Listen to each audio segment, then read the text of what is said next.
Anda kembali bersama kami pemirsa, dua bocah kakak beradik di Lampung ditemukan tewas mengenaskan. Hingga saat ini pihak kepolisian, tepatnya dari Polres Lampung, pesisir barat ini juga sudah melakukan pemeriksaan terhadap 7 orang saksi, termasuk kepada kedua orang tua dari dua bocah tersebut. Misteri pembunuhan dua bocah kakak beradik di Desa Batu Raja, Kecamatan Pesisir Utara, Kabupaten Pesisir Barat, Lampung, hingga saat ini belum terungkap. Kasusnya kini ditangani oleh petugas gabungan dari Polres Pesisir Barat dan Polda Lampung. Korban bernama Arjuna Tauladan, anak lelaki berumur 8 tahun dan adik perempuannya bernama Khalifah Hoirunisa berumur 4 tahun. Polisi telah memeriksa 5 orang saksi dari kalangan warga yang merupakan tetangga para korban dan melakukan pemeriksaan terhadap kedua orang tua korban. Untuk mengungkap kasus ini, tim gabungan melakukan olah tempat kejadian perkara ulang guna mencari petunjuk tambahan serta mengumpulkan barang bukti yang akan dikirim ke laboratorium forensik. Saat ini telah dilakukan 5 orang pemeriksaan terhadap saksi-saksi. Olah TKP ada barang bukti baru yang ya, jadi di dalam olah TKP itu kita ada menemukan seperti senjata tajam. Itu nanti kita akan pastikan apakah itu milik korban atau milik terduga pelaku, karena informasi yang kita dapat dari orang tua bahwa korban itu pada saat bepergian memang membawa senjata tajam ataupun parang. Jadi yang ditemukan di lapangan itu, dan juga terkait dengan kemungkinan mengarah ke siapa pelakunya, ini sekarang tim masih bekerja karena tadi pagi tim baru nyampe dan akan melakukan olah TKP ulang di backup oleh Polda, sehingga nanti bisa kita bawa semua bukti yang ditemukan di sana itu. Dari hasil otopsi petugas forensik Polda Lampung, korban tewas akibat menderita luka lebam dan sayatan bekas penganiayaan senjata tajam. Polisi juga telah mengirimkan sampel darah dan DNA korban ke laboratorium Mabes Polri yang hasilnya akan diketahui pada 2 pekan mendatang. Dari Bandar Lampung, Pujiansyah, Nanang, TV One mengabarkan. Ya, kita akan membahasnya pemirsa dengan para narasumber. Sudah hadir di studio, sudah ada kriminolog Pak Thomas Surnario. Selamat siang Pak Thomas. Selamat siang Mbak. Iya, dan juga terhubung melalui sambungan virtual, ini adalah Ketua Komnas Perlindungan Anak Provinsi Lampung, Pak Arianto Werta. Pak Arianto, selamat siang Bapak. Selamat siang Ibu, selamat siang Bapak. Ya. Baik Pak Arianto dan juga Pak Thomas, mungkin saya awali terlebih dahulu ke Pak Arianto. Bagaimana Pak hingga saat ini informasi dari pihak kepolisian mungkin ya, karena disebutkan dari Polres ini juga sudah melakukan pemeriksaan terhadap sejumlah saksi. Sudah ada titik terangkah Pak sejauh ini? Sampai hari ini masih terus dilakukan penyelidikan. Informasi yang kami dapat terakhir dari Kasat Reskrim ya, Polres Pesisir Barat ya. Jadi Polres Pesisir Barat ini di backup oleh Polda Lampung melalui Kasubdit 3 Jantras. Nah, kemudian informasi terakhir yang kami dapatkan pukul 11 tadi bahwa sudah beberapa saksi, cuma hanya saja titik terangnya belum kelihatan. Tapi untuk diketahui bahwa hasil tes DNA-nya dari Lab Krim Polri, Mabes Polri pagi ini sudah sampai di Polres ya, di Polres Pesisir Barat, itu yang sedang mereka pelajari. Demikian Bu, informasi Bu. Oke, baik Pak, kalau dari Komnas HAM sendiri apakah sudah mendatangi keluarga dari korban Pak? Kebetulan saya kontak pagi tadi, ini lagi masuk rumah sakit Ketua Komnas Perlindungan Anak Kabupaten Pesisir Barat, sehingga update terakhir kita belum tahu apa hasil mereka ke keluarga. Oke, baik Pak Arianto boleh ditahan terlebih dahulu, saya mungkin langsung ke Pak Thomas ya. Pak Thomas, hingga saat ini memang masih belum menemui titik terang, tapi setidaknya sudah ada beberapa upaya yang dilakukan, pemeriksaan terhadap sejumlah saksi, tapi dari kondisi yang ditemukan ini kondisi yang sangat mengenaskan Pak. Ini bagaimana membaca situasi kedua bocah ditemukan tewas dugaan pembunuhan? Ya, dalam kasus kejahatan dengan kekerasan ya, termasuk pembunuhan ya, itu biasanya sudah ada interaksi ya antara korban dan pelaku ya. Dan ini biasanya di dalam hubungan interaksi itu bisa menimbulkan emosi ya, sakit hati ya, dendam ya. Dan kalaupun ini yang menjadi korban anak, barangkali yang perilaku itu berasal dari keluarga ya, orang tua ya, dan sebagainya. Dan itu bisa berakar dari perasaan sakit hati yang langsung ya, bisa masalah warisan ya, bisa dalam hubungan kerja ya antara pembantu dan majikan itu juga bisa terjadi ya, dan juga hal-hal yang lain-lain di dalam hubungan kerja apapun itu bisa terjadi ya, juga malah hubungan suami istri bisa menimbulkan kekerasan juga. Intinya di situ.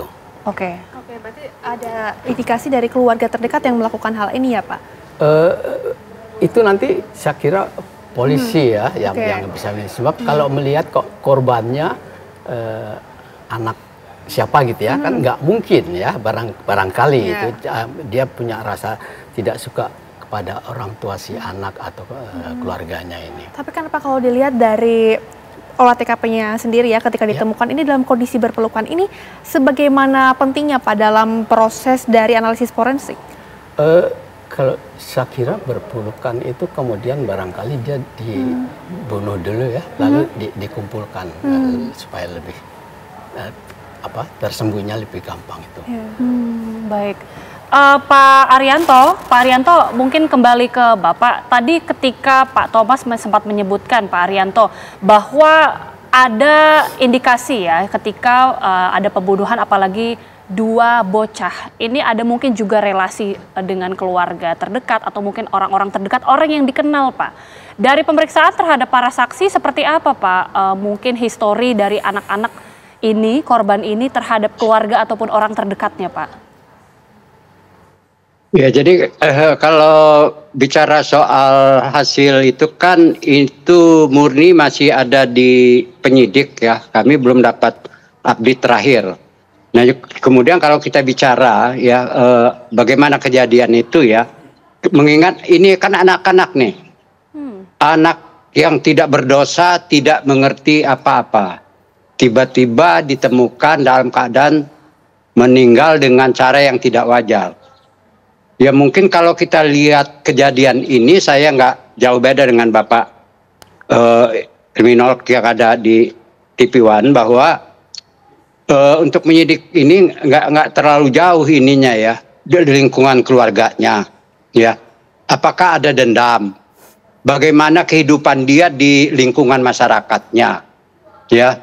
Itu mungkin hal-hal yang bisa lebih awal ya, bisa kita tahu apa sih sebenarnya, sehingga motifnya kalau ketemu orangnya sehingga motifnya bisa didapatkan. Tapi kami kalau dari Komnas Perlindungan Anak Provinsi Lampung melihat ini bahwa tidak jauh-jauh itu adalah dari lingkungan terdekat.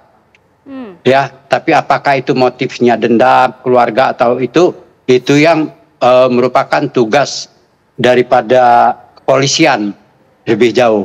Yang jelas dengan hadirnya hasil proses tes DNA-nya yang ke Lab Krim Jakarta pada hari ini sudah ada di Polres Pesisir Barat, insya Allah dalam waktu dekat bisa ada hal-hal yang lebih terang untuk mengungkap kasus ini yang sebenarnya. Begitu, Bu. Oke, baik Pak. Selain tes DNA yang telah dilakukan, apakah ada hal-hal lain lagi Pak yang hingga saat ini akan diajukan? Iya, ini kan teknik penyidikan polisi dengan hasil tes lab yang dari Mabes, itu mungkin nanti ada temuan-temuan yang bisa dikembangkan di lapangannya kemudian, Bu. Pak, berbicara mengenai kronologi mungkin ya, apakah memang pada saat itu sang anak ini dalam posisi memang hanya berdua saja, Pak? Atau mungkin ada yang sebelumnya bersama dengan mereka, atau berinteraksi sebelumnya sama mereka? Bagaimana, Pak? Kalau menurut keterangan keluarga orang tuanya bahwa hanya mereka berdua itu. Jadi mereka pamitan untuk bermain. Memang mereka informasi yang kami dapatkan memang membawa senjata tajam itu. Nah kemudian di dalam proses perjalanan mereka bermain itu, ya, apakah ada orang lain yang ada turut serta di dalam itu? Sampai hari ini kita belum dapat info tentang itu, Bu. Oke, baik. Katanya ini ada yang membawa senjata tajam juga ya informasinya. Ini kita akan kembali lagi ke Pak Thomas. Pak Thomas, kalau misalnya kita melihat ya dari luka-lukanya sendiri yang dialami oleh korban, apakah ini ada indikasi dari gangguan jiwa Pak yang melakukan hal tersebut? Saya kira kemungkinan terakhir bisa juga ya gangguan jiwa, dan biasanya kasus-kasus yang sulit begini juga pihak kepolisian nanti minta bantuan kepada saksi ahli ya, psikiater gitu, apakah dia menderita gangguan jiwa ya. Nah kalau secara umum kan gangguan jiwa itu bisa menahun ya, bisa datang tiba-tiba yang menimbulkan tadi emosi, marah dan sebagainya. Nah untuk lebih jauhnya ini kan psikiater ya nanti yang bisa menjelaskan secara detail.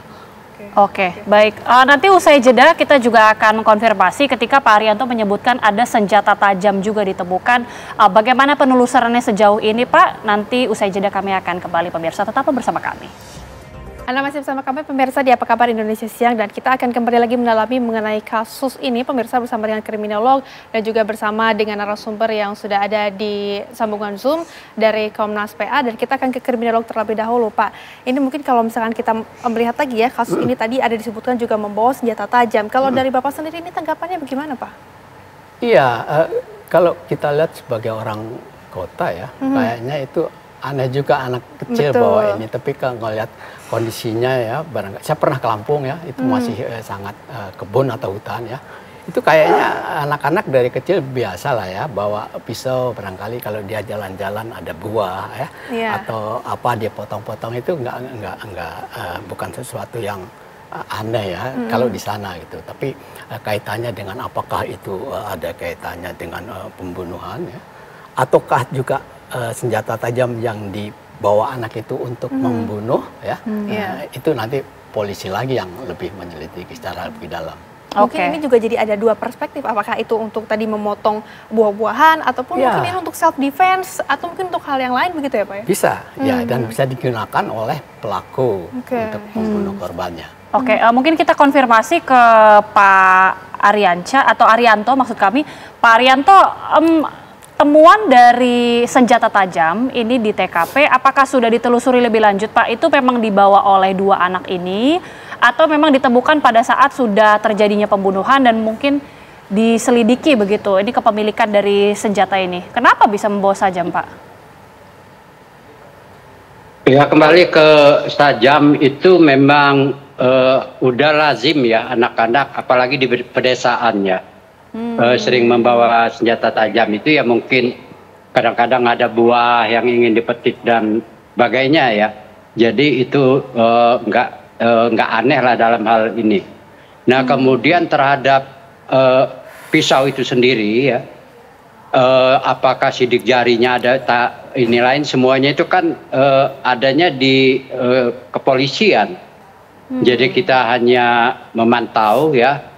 Kemudian bagaimana perkembangannya nanti kita lihat apa hasil daripada lidik yang dilakukan oleh Polres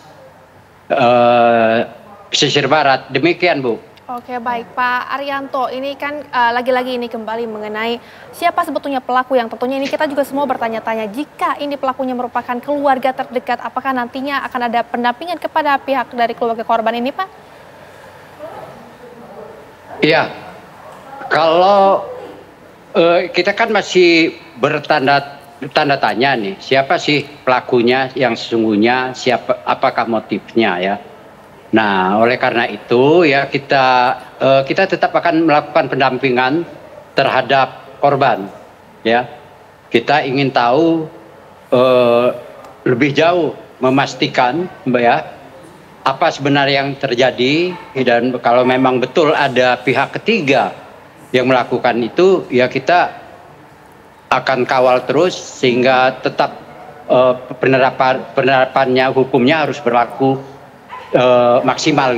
Demikian, Bu. Oke, Pak Thomas, ketika tadi Pak Arianto sudah menyebutkan hal yang wajar bagi anak-anak di daerah Lampung itu untuk membawa senjata tajam untuk ke daerah dalam-dalam gitu ya, ke hutan-hutan dalam. Apakah artinya kemungkinan pembunuhan ini dilakukan secara berencana, artinya sudah mengetahui ya bahwa sudah ada kebiasaan anak-anak membawa senjata tajam dan bahkan itu yang mungkin bisa digunakan untuk melakukan pembunuhan, atau dugaannya dari temuan sejauh ini mungkin spontan saja pada saat melihat dilakukan, artinya itu bisa dilakukan juga oleh orang asing pembunuhnya? Ya, bisa, kemungkinan itu semua bisa ya, bisa spontan, bisa juga berencana ya. Barangkali ini dugaan saya saja ya, dia karena wah dendam dengan keluarganya ya dan sebagainya. Oh itu anaknya gitu. Jadi orang dalam keadaan marah kan seringkali apa yang ada di situ. Misalnya orang baru pulang kerja ini, pulang ke rumah itu dengan marah, emosi itu, dia mau marah ke siapa? Ada kucingnya lewat, kucingnya ditendang, seperti itu ya.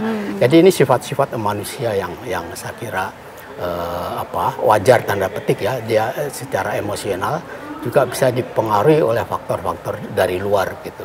Oke, tentunya ada faktor-faktor lain ya yang juga tentu ikut mempengaruhi mengenai kasus ini. Terima kasih banyak Pak Thomas dan juga Pak Arianto sudah bergabung bersama dengan kami di Apa Kabar Indonesia Siang, dan semoga kasus ini juga segera diberikan titik